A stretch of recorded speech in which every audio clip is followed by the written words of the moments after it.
লন্ডনের মাটিতে বেড়ে ওঠা এক তরুণ ডিফেন্ডার, কিন্তু যার শিকড় ছড়িয়ে আছে বাংলাদেশ পর্যন্ত। এ হচ্ছে জিদান ইউসুফের গল্প।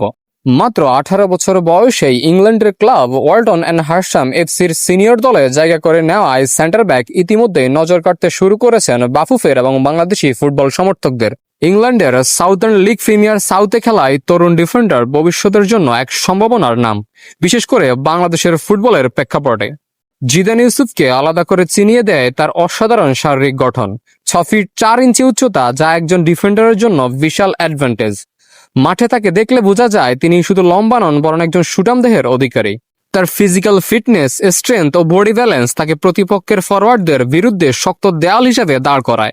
এয়ারিয়াল ড্রুয়েল হোক কিংবা বডি চ্যালেঞ্জ হোক, এই জায়গাগুলোতে তিনি স্বাভাবিকভাবেই এগিয়ে থাকেন। তবে শুধু শারীরিক শক্তি নন, জিদানের খেলায় রয়েছে টেকনিক্যাল কোয়ালিটি।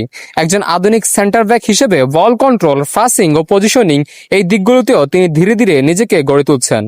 ডিফেন্স থেকে বল বের করে আনা, গেম রিড করা এবং সঠিক সময়ে ট্যাকেল করা, এই গুণগুলো তাকে আরো পরিপূর্ণ ডিফেন্ডার হিসেবে গড়ে তুলতে পারে। তার খেলার মধ্যে এক ধরনের আত্মবিশ্বাস দেখা যায়, যা বয়সের তুলনায় বেশ পরিপক্ক এবং পরিণত।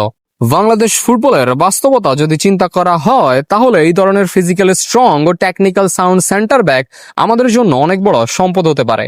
অনেক সময় আন্তর্জাতিক ম্যাচগুলোতে আমাদের ডিফেন্স শারীরিক দিক থেকে পিছিয়ে পড়ে।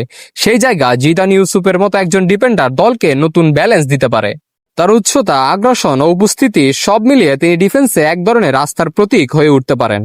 এবার যদি দক্ষিণ এশিয়ান ফুটবলের কথায় আসি, তাহলে জিদান ইউসুফ হতে পারেন একজন ইমপ্যাক্টফুল ডিফেন্ডার বাংলাদেশ জাতীয় ফুটবল দলের জন্য।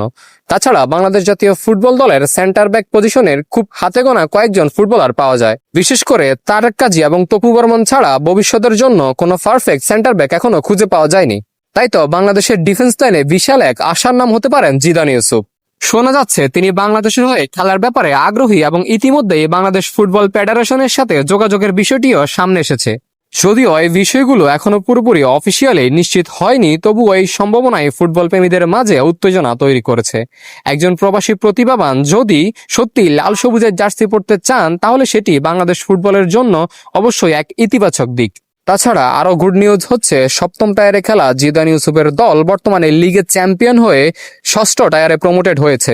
দলকে ইংল্যান্ডের 7ম টায়ারের একটা লিগে চ্যাম্পিয়ন বানানো এবং 6ষ্ঠ টায়ারে তাকে প্রমোটেড করা জিদান ইউসুফের কোয়ালিটি বোঝায়। তিনি কোন মাপের ফুটবলার আশা করি বুঝতে পেরেছেন। তার ভবিষ্যৎ অনেক উজ্জ্বল তার লিগে।